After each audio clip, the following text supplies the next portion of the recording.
มันแบตเมื่อเท่าเลยดูมันสุดท้ายเนาะมา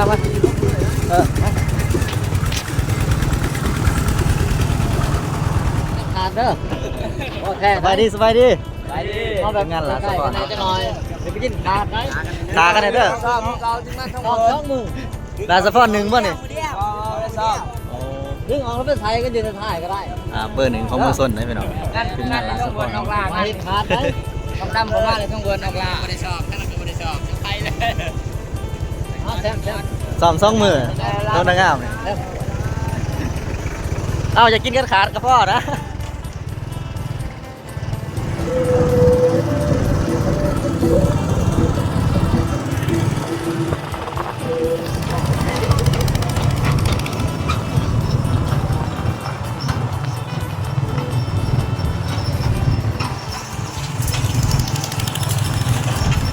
ทุกคนสวัสดีตอนนี้ก็บนเงื่อนเจ้าพ่อท้องตลาดเนาะตั้งเขื่อนเนาะตั้งเดินทางไปแข่งกันอยู่วันสะแหน่เมืองสองคอนในการฝากติดตามด้วยนะรับชมรับเสียนนะ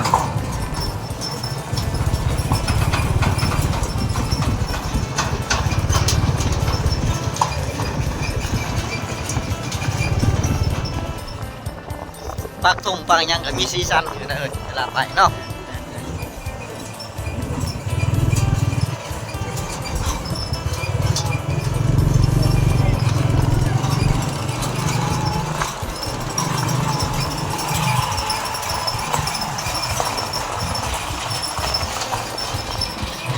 ทางมันดีสิมันก็ไปไว้แล้วไปซ่องค้อนจังได้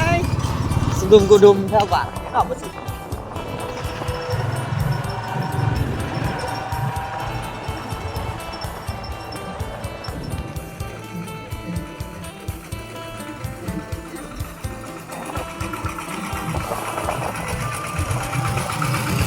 ไป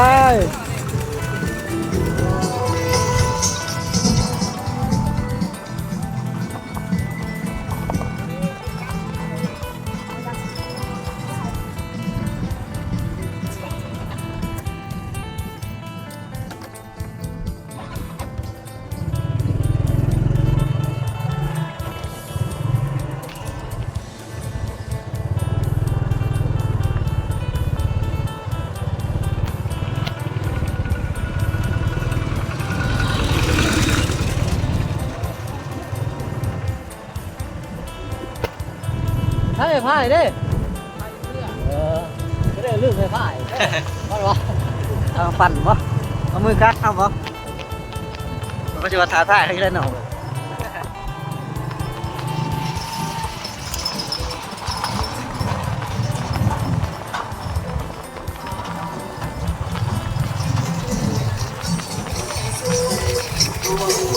จะได้พี่น้องตะแง่กูเนี่ย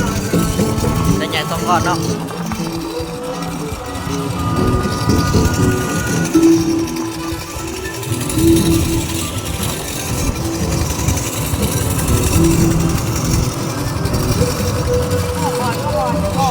ฮะมันจะมองผมไปยังที่ทอดพี่ท็อปคนตอนนี้กระบวนเรือของนอกสารเลยหลังก้อนหลังแต่ทางมาสนามแข่งขันกันเลย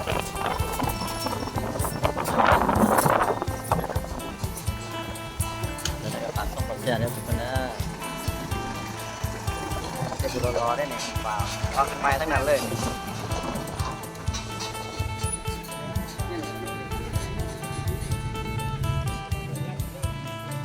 บล็อกคำใหญ่ไปสอนกันเลยมีเรือถนนมานำนักทุกคน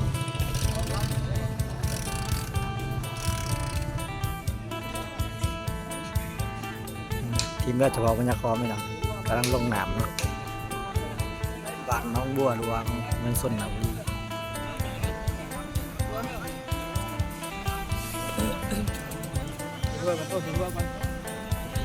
ใช่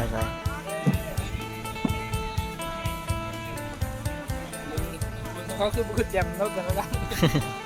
ของเขากับแจมคือกันนะ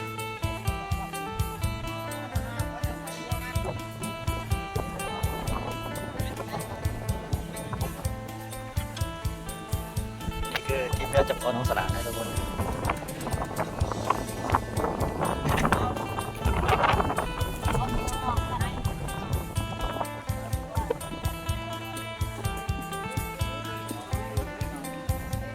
ถ้าติดตามน้องทุกคนเพื่อนกันว่ามื้อนี้พุทธงานมื้อนี้ว่าสิได้ข้าวหอมหรือตัวหอมเนาะหรือว่าติดอันดับที่เท่าไหร่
คนที่เรียนอยู่ข้างหน้านี่เนาะก็คือทีมงานน้องพื้นลาสะพอนแล้วก็มีอันเทปปลาขาวตะโนนเนาะก็เจ้าบวก2 ลำเนาะ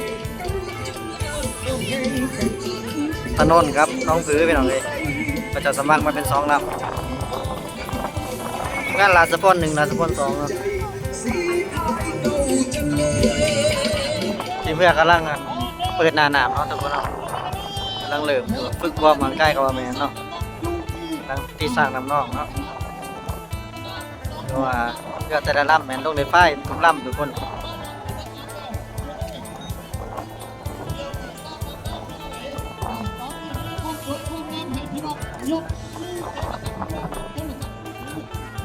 เล่นแต่ลำก็ถือว่า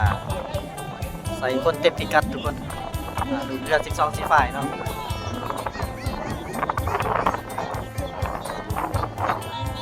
เราจะอยู่ทางกลางมุมก็คือเรือของทีมงานเป่าตัวเองเนาะเจ้าของน้องสลาดเนาะทุกคน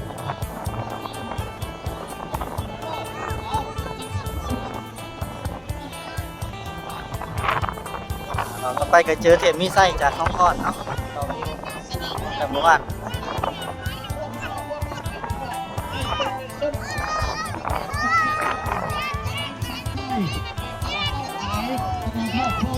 ว่าไปประมูก็คือลำเขียวเนาะเขียวอาจจะเป็นเฉพาะโพซีเนาะ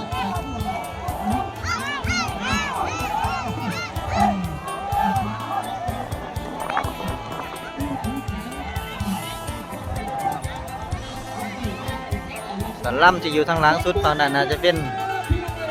เทปมีไส้เนาะทุกคนหรือว่าถ้าบอมเมนก็ต้องขอไฟนำเด้อ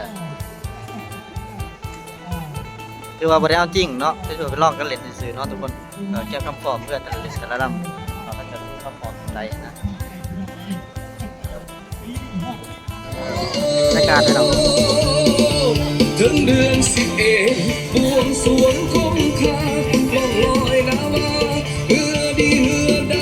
ำลงแข่งขันเข้าสู่ใจทีมงานเฉพาะน้องสลาดไปน้องมาตรงน้ำไต่เนาะต้นตะบวกครับต้นน้ำเนื้อเนี่ย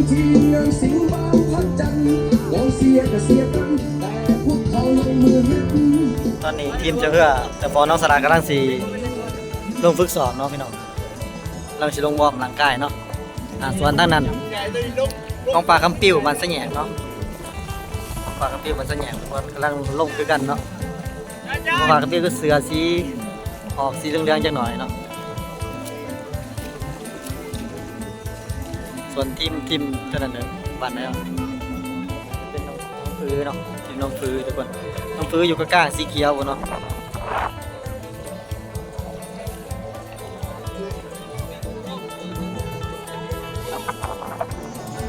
ง ฮะออกแล้วทุกคนตอนนี้เนาะอ่ะตอนนี้ก็น้องพื้นพี่น้องลาสะพอนหนึ่งส่วนกำลังออกตอนนี้ก็คือเจ้าของน้องสลัดวัดดงนางงามไต่วัดประตาพลงามเนาะทีมเพื่อจากวัดพลงามสโมสรพลงามส่งเขาประกวดหนึ่งล่ำพี่น้อง